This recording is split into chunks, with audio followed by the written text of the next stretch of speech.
আজ আমি আপনাদেরকে মূলা শাক দিয়ে পাকোড়া করে দেখাবো।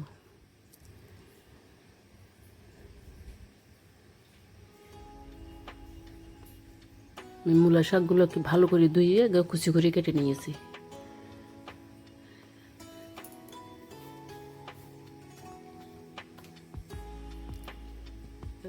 পরিমাণ মতো লবণ দিলাম, একটু হলুদ দিলাম, একটু ধনিয়ার গুঁড়া দিলাম, একটু মরিচের গুঁড়া দিলাম। এবার ভালো করে মেখে ফেলবো।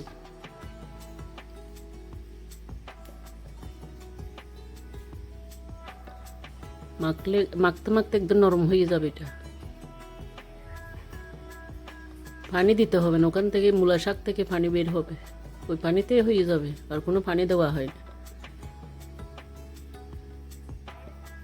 এবার 1 কাপ মতন বেসন দিলাম, একটু ময়দা দিলাম, একটু বেকিং সোডা দিলাম, আর একটু সুজি দিলাম। সুজিটা দেওয়া কারণ হলো যে এটা মচমচে থাকে অনেকক্ষণ। ভালো করে মেখে ফেলবো।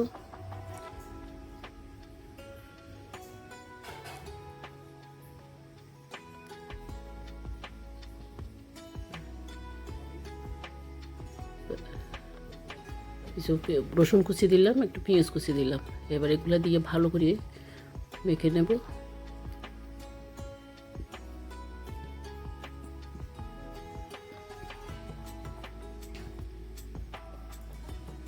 একটা কড়াইতে পরিমাণ মতো তেল দিলাম,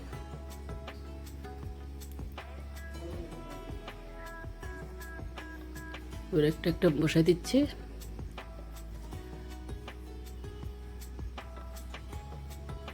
খেতে অসম্ভব স্বাদ, মচমচে থাকে অনেকক্ষণ। যারা মূলা শাক খেতে চায় না তারার জন্য এই পদ্ধতিটা, পাকোড়া করে খাওয়ানো।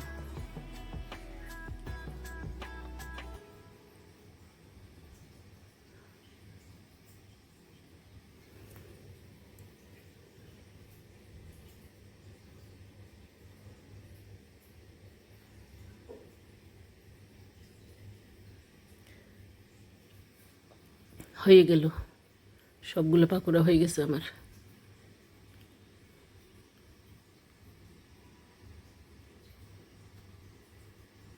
যারা মূলা শাক খেতে পারেন না তারা এভাবে পাকোড়া করে খেতে পারেন।